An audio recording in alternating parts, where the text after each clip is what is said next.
So London 2012, it's being heralded as the most sustainable games ever. How can UK businesses be a part of this? Well, in that new technologies will be tested in the games. I mean, there's a limit to how far you can take risks with new technology because everything's got to work on the day.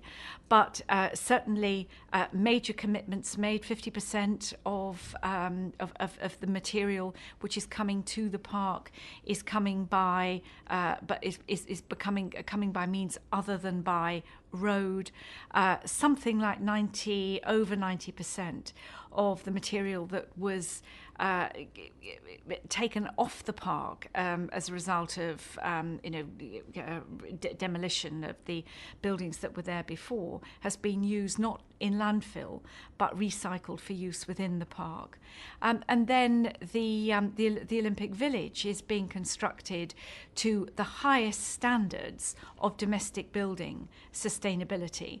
And then also, if you look at the wider environmental works in the Olympic Park, particularly the creation of new wetlands, encouraging new habitats for what I think everybody hopes will become indigenous wildlife, even otters.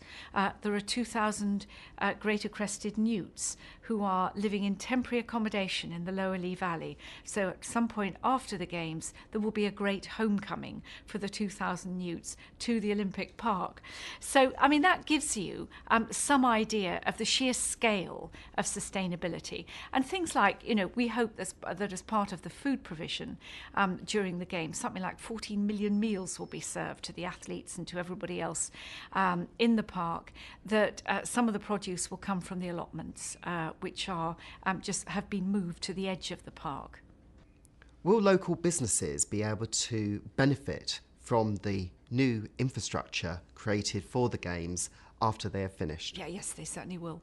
And if you take something like the Press and Broadcast Centre, which is fast being constructed within the Olympic Park, it's like, if your viewers can imagine, it's like the Canary Wharf Tower on its side.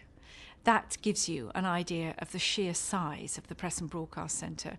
It will be a state-of-the-art, digitally equipped, cabled building, and we're currently just getting into discussion with businesses that might want to take leases there afterwards. So that's one part of the legacy, but it applies to all the venues throughout the park.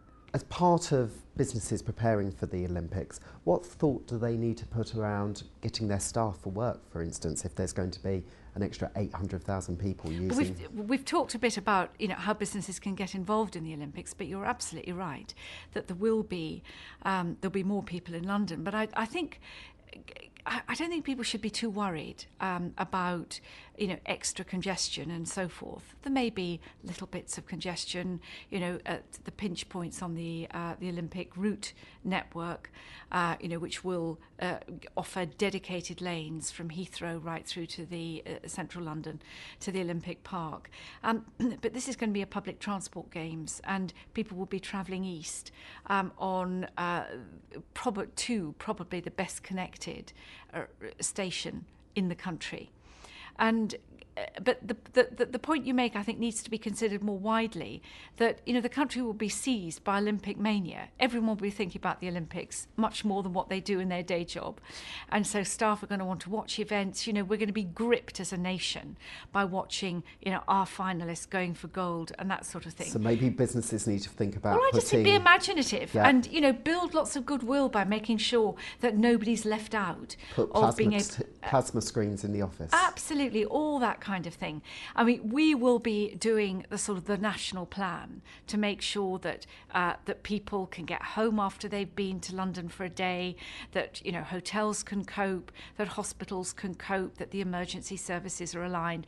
All that kind of thing is part of our national strategic plan. But I think there's an enormous amount of goodwill that businesses can engender for their staff and for their customers by saying, hey, say, look at this, for 16 days, we are at the centre of the world for the Summer Games, 11 days for the Paralympics, and we're going to make this as much of a festival as we can.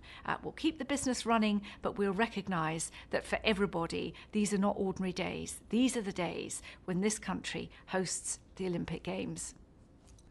Thank you, Tessa. And you can continue with the debate online on the LinkedIn Business Ready 2012 network.